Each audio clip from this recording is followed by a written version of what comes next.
مشکل میں ڈال دیا ہے پروگرام میں دلچسپی پیدا کرنی.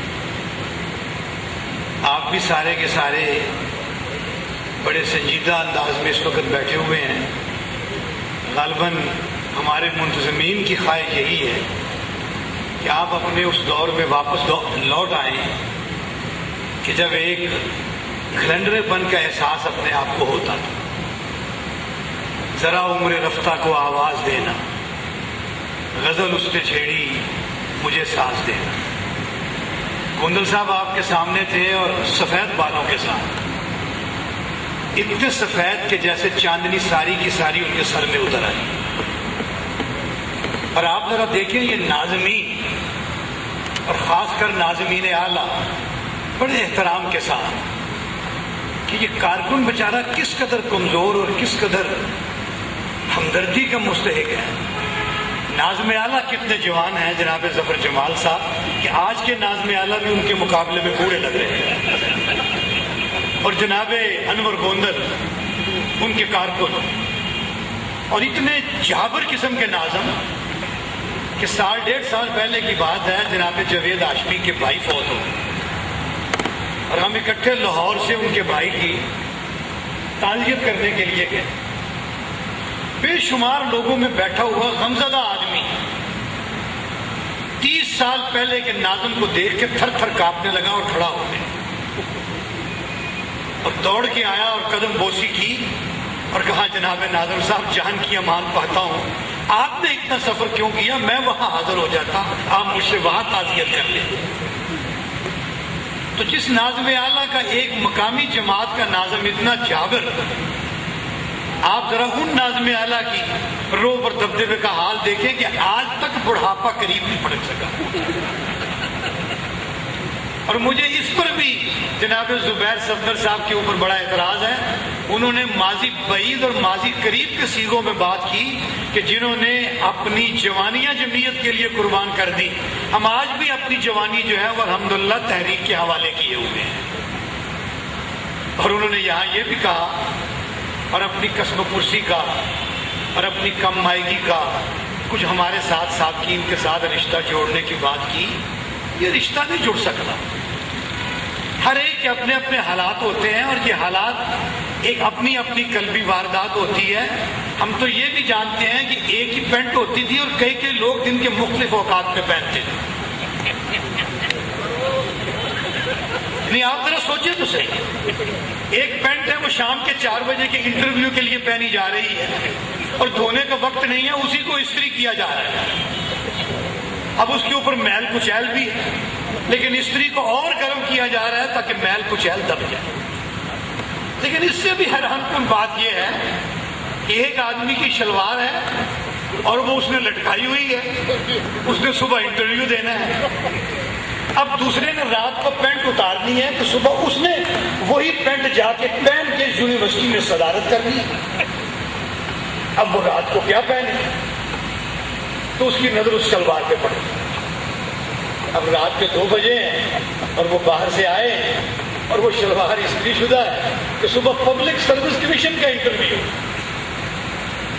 اب انہوں نے وہ شلوار پہن لی اور وہ رضائی کے اندر گھس گئے جس رضائی کا بھی آپ کے سامنے تذکرہ ہے. اس واقعے کے جو راوی ہیں وہ منصورہ میں آج بھی الحمدللہ باقاعدہ حیات ہیں. جناب سجاد احمد نیازی صاحب، اور اگر کبھی آپ تصدیق کرنا چاہیں تو آپ ان کے دفتر میں آئیں، وہ آپ کو چائے بھی پلائیں گے اور بڑا مزہ لے کے یہ بات سنائیں گے. اب جناب انہوں نے شلوار پہنی اور وہ سو گئے. ظاہر ہے وہ رات 2 بجے آئے اور 2 بجے آنے والا کارکن وہ تو اٹھتا نہیں، تو سویا ہوا ہے. اور جس کا انٹرویو ہے وہ تو بیچارہ تھر تھر کانپ رہا ہے کہ میں نے انٹرویو دینا ہے اور وہ شہری میں اٹھ کھڑا ہوا ہے اور اس نے تیاری کی ہے اور اپنے نوٹس دیکھ لا ہے. اب وہ شلوار کی طرف آیا کہ شلوار تو پہن لی اور شلوار وہاں ہے. اب اس کے طوطے اٹھ گئے، ایک ہی شلوار ہے اور وہ بھی موجود نہیں ہے اور میں نے انٹرویو دینے جانا ہے. اب اس کو تو یہ خیال ہی نہیں ہو سکتا تھا کہ میری شلوار پہن کے کوئی سو گیا.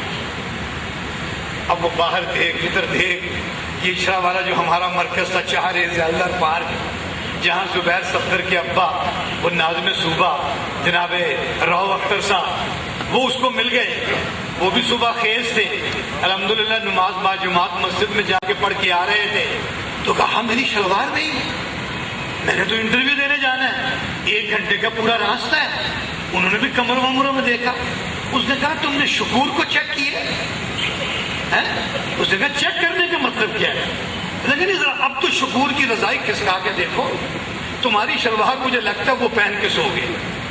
اب انہوں نے آ کے جب رضائی کھسکائی تو واقعی شلوار اب تو شکور نے پہنی ہوئی تھی۔ اب یہاں جناب سجاد احمد نیازی صاحب وہ منظر کشی کرتے ہیں کہ صبح کاذب کا وقت ہے اور میرے کانوں میں ہلکی ہلکی آواز آ رہی ہے، شکور شلوار کھولا، شکور شلوار اتار۔ کیسا غصہ ہے، تھوڑی سی تصحیح کریں۔ اچھا کوکر صاحب بھی ظاہر اس دور کی روایتوں کے امین ہیں، وہ کہتے ہیں کہ پہلے وہ کان میں کہہ رہے ہیں، اب ظاہر ہے پٹھان، یہ زیادہ خطرناک بات ہے، اور پٹھان اگر کان میں بھی کہے تو دیواریں تو سنتی ہیں، وہ پٹھان تو پٹھان ہے، وہ پٹھان کہہ رہے ہیں شکور شلوار کھولو، شلوار اتار، کبھی کھولو کبھی اتار۔ اب سجاد نیازی صاحب کہتے ہیں کہ میرے تو رونگٹے کھڑے ہوئے، یا اللہ خیر ہر جمعیت کا دفتر، تزکیہ تربیت، تربیت گاہیں، اور یہ کیا میں سن رہا ہوں، یہ میرے کان کیا سن رہے ہیں؟ دفتر پھر آواز آتی ہے، شکور شلوار اتار۔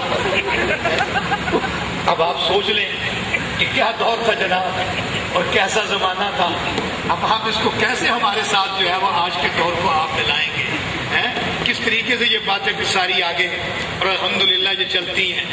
اصل میں یہ جو اجتماعیت ہے نا، یہ اجتماعیت خود ایک ایسا گلستان ہے کہ جس کے اندر جو گل کھلتے ہیں وہ زندگی میں کبھی نہیں مرجھاتے،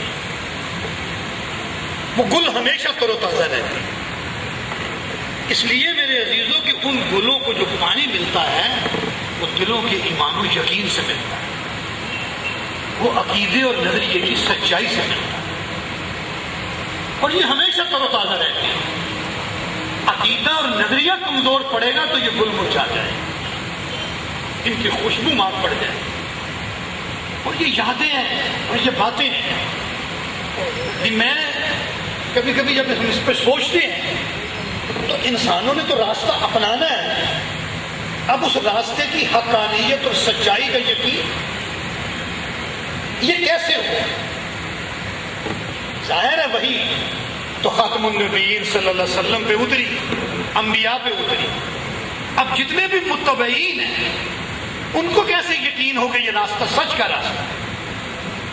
لیکن اگر آپ اپنی زندگی کے اندر جھانکیں تو آپ کو قدم قدم کے اوپر ایسے واقعات آپ کے قریب سے گزرتے ہوئے، آپ کے ساتھ مس کرتے ہوئے، آپ ان سے عہدہ برآ ہوتے ہوئے کئی واقعات آپ کو نظر آئیں گے کہ جو آپ کو بتا جائیں گے کہ آپ حق پر ہیں اور آپ کا مشن درست ہے اور آپ کا راستہ درست ہے۔ جب میں یونیورسٹی کا ذمہ دار تھا تو ایک دن فجر کی نماز پڑھنے کے بعد جتنے بھی رکن میرے ساتھ 1 نمبر میں موجود تھے، میں نے سب کو کہا کہ چلو سیر کر لی۔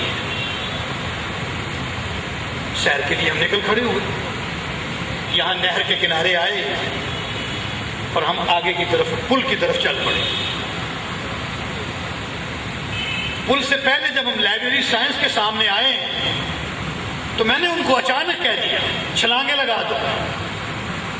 ملک اختر صاحب جانتے ہیں ہمارا ایک ہی دور ہے، اس قسم کے کام ہم اکثر کرتے ہیں، چھلانگیں لگانا۔ تقریباً ہم 8 تھے مجھ سمیت، ہم سب نے چھلانگیں لگائی۔ اب جب ہم نے چھلانگیں لگائی تو لائبریری سائنس سے بالٹیاں گرنے، موٹر سائیکلیں سٹارٹ ہونے اور لوگوں کے دوڑنے کی آواز آئی، اور ہم نے جب جلدی سے سر اٹھا کے دیکھا تو پہلی دفعہ یونیورسٹی میں کچھ لوگ جمعیت کے خلاف پوسٹر لگا رہے تھے اور ان کا تعلق ایک مذہبی تنظیم سے تھا، وہ دوڑتے ہوئے نظر آئے۔ چنانچہ ہم جب باہر نکلے تو تقریباً سب کے سب سر پاؤں پہ رکھ کے بھاگ رہے تھے، کسی کی بالٹی گری ہوئی ہے، ہاتھ سے پوسٹر گرے ہوئے ہیں، ایک ان میں سے قسمت کا مارا ہوا پکڑا گیا، وہ موٹر سائیکل سٹارٹ کرنے کی فکر میں تھا، لیکن یہ لوگ اوپر پہنچ گئے۔ آپ خود اندازہ کریں کہ یہ خیال کا آنا، ساتھیوں کا نکلنا اور چلنا، اور وہی منافرت والی ساری اسکیم کہ جس سے یہ پنجاب یونیورسٹی آج تک بچی ہوئی الحمدللہ، اور اسی پر مبنی پوسٹر، اور پھر وہ ایک ساتھی اس کے ذریعے سے جب بات آگے چلی تو بوریوں کے حساب سے منافرت پر مبنی اور مسلمانوں کو لڑانے والا اور فرقوں میں تقسیم کرنے والا لٹریچر وہ 14 نمبر ہاسٹل کے ایک کمرے سے ملا، اور اس پورے عمل کی بات گشت پھر جو ہے وہ پاکستان کی اس وقت کی اسمبلی کے اندر بھی جو ہے وہ سنائی گئی۔ یہ ایک واقعہ ایسا ہے کہ جو میں اب بھی سوچتا ہوں تو محسوس ہوتا ہے کہ الحمدللہ ہم جس راستے کے اوپر جا رہے ہیں، اور اسلامی جمعیت طلبہ اور تحریک اور سید مودودی نے ہمیں جو شعور اور مشن عطا فرمایا ہے، یہ در حقیقت وہی راستہ ہے جس کے لیے ہم نماز کے اندر اللہ پاک سے استدعا فرماتے ہیں کہ اہدنا الصراط المستقیم۔ اللہ سے دعا ہے کہ ہمیں اس صراط مستقیم پر زندگی کے آخری لمحے تک قائم رکھیں۔ وآخر دعوانا الحمدللہ رب العالمین۔ جزاک اللہ۔ پرفارما ساتھیوں کے پاس پہنچ چکا ہے، اس میں رنگ بھرتے واپس کرتے جائیں۔ تو پروگرام کو آگے بڑھاتے ہوئے میں اپنے دور کے ایک ساتھی جو ان کے پاس بڑا خوبصورت واقعہ موجود ہے، عتیق بھائی موجود ہیں لاء کالج کے، یہ لیفٹ سائڈ پہ بیٹھے ہیں اور کچھ پڑھ رہے ہیں، ان سے گزارش ہے وہ آئیں اور اس میں عام کا ایک واقعہ بیان کرتے ہیں۔